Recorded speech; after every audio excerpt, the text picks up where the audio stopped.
What are we doing here? And where are we gonna go? It's like we just woke up one morning, and then it's welcome to the show. Don't ask any questions, just go with the flow. Make as much money as you can, and try your best not to get broke. Copy everything you see on the TV, from the hairstyles to the clothes, and don't think too often, just do exactly as you're told. And if you ever get confused, then just turn towards the alcohol. You'll still hear your thoughts, then just turn up the radio as you learn to live a lifestyle of drugs, sex, and rock and roll. But in all honesty, I just need to know, is there more to the cycle than growing and getting old? Living and dying just to leave behind a happy home and a whole lot of property that somebody else is going to own. I just really need to know before the casket's closed, 'cause I'm not willing to gamble with my soul, nor am I ready to take any chances. These are just simple life questions, and I'm just searching for some answers. Like, what are we doing here? And what is our purpose? How did we get here, and who made us so perfect? And what happens once we go, or is this world all really worth it? Questions we don't answer because apparently we don't really have to. There's no purpose to this life and our existence is merely natural. Then in that case, please let me ask you, did you create yourself, or was it somebody else who had fashioned you? 'Cause you're a being that's impeccable, faultless and unparalleled. You're a product of supreme intelligence, and I'm merely being rational. For there isn't a camera on this earth that can come close to the human eye, nor a computer that can compete alongside the human mind. And if the whole world was to come together, we wouldn't be able to create a single fly. So many signs, yet we still deny. As science tries to justify that all this could come from none, when it's a simple sum. 0 plus 0 plus 0 cannot possibly ever give you 1. So from where did all this order come?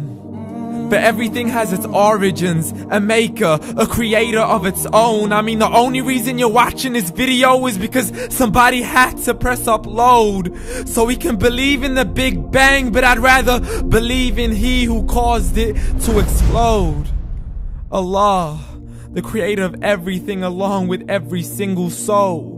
The ever-living, the master, the only one who is in control. Unlike his creation, beyond our imagination. And no, he's not a man, nor does he have any partners in association.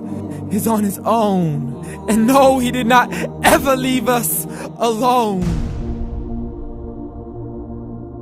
Just like every manufacturer, he left us with an instruction manual. The Quran and Islam, and I'm sorry to jump to conclusions, but it's the only one possible. The only definition of God is the one and only supreme being. It's logical, a book with 0 contradictions, with miracles that are both scientific and historical, all revealed over 1400 years ago. Like the detailed description of the human embryo. The descriptions of the human embryo in the Quran cannot be based on scientific knowledge in the 7th century. To the mountains as pegs holding firm the earth below, and the 2 seas that don't mix in a complete separate flow. To the planets in orbit, alternating night and day as they stay in flow. The expansion of the universe and the creation of everything from H2O. To the stories of the past and the preservation of Pharaoh. To identifying the lowest point in the land where Persia defeated Rome. The gushing fluid that created man in the glands between the ribs and the backbone. And not a word has changed, it's still the same. So please explain how all this was known over 1400 years ago. To a man who couldn't read or write as he would recite whatever the angels spoke. And if you still don't believe, please try to come up with something that's even close. But you can't, so we took God as a mockery and his messengers as a joke. Muhammad could not read or write.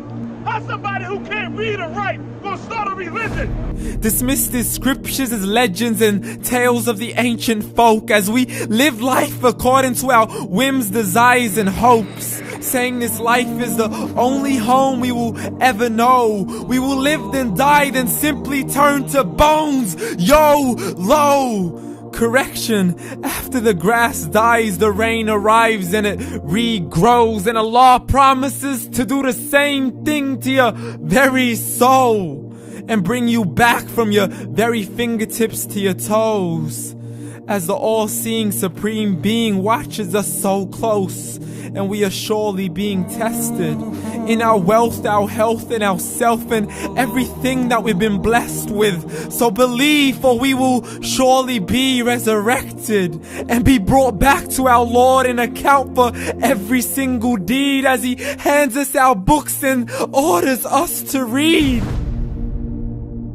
From the bad to the good and everything in between. You yourself are sufficient for your own accountability, so don't be mad at me. You are the one who thought He wouldn't come back to me. I gave you a whole life long to search after me, but you were busy in all that which was temporary. So read, and glad tidings to all those who believed. And if you disbelieve, read. And don't let that day be the first day you find out what your life really means. Read.